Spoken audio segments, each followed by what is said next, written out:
Paano nga ba natin matatawaran ang pagmamahal ng mga magulang? Handa ka bang gawin ang lahat may paglaban lang sila? Minsan mo na rin bang naranasang magkaroon ng mga anak pero nakaasa ka pa rin sa iyong mga magulang? Kung ganun, ang tawag sa iyo, magulang ka. Joke lang.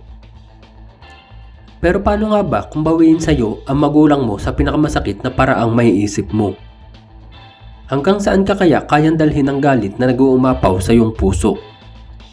Halika't magbalik tanaw tayo sa kwento ng taong namulat sa karahasan ng politika at ginawa ang lahat may pagtanggol lang ang kanyang pamilya.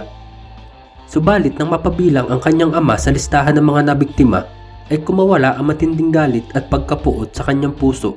Sukdulang lupigin ang dalawang baryo sa pamamagitan ng nagngangalit na apoy ng impyerno.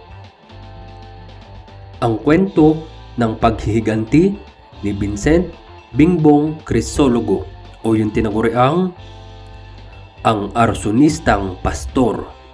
Pero kung bago ka pa lang sa ating channel, pakipindot na din po ng like, subscribe at bell notification button para palagi kang updated kapag may mga bago tayong kwentong kagaya nito. Si Vincent Crisologo ay mas nakilala din ng mga tao sa pangalang Bingbong.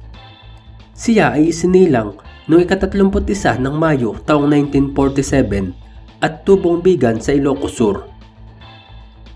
Siya ay anak ng pinakamaimpluwensyang tao noon sa kanilang lugar na veterano ng mga digmaan at congressman din ng unang distrito na si Floro Crisologo.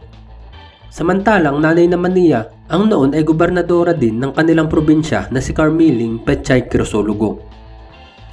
Si Bingbong ay pandalawa sa 7 magkakapatid. Pagpasok pa lang ng ika-19 na siglo, ang mga Crisologo na talaga ang may hawak sa Ilocos Sur. Pinaghaharian ng ang kanila ang halos lahat na ata ng posisyon sa gobyerno ng mga panahon na yun.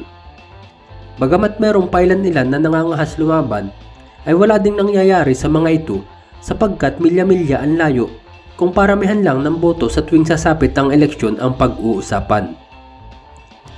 Dekada 40 naman nang magsimulang mamayagpag ang tatay ni Bingbong na si Floro Crisologo sa Ilocos Sur.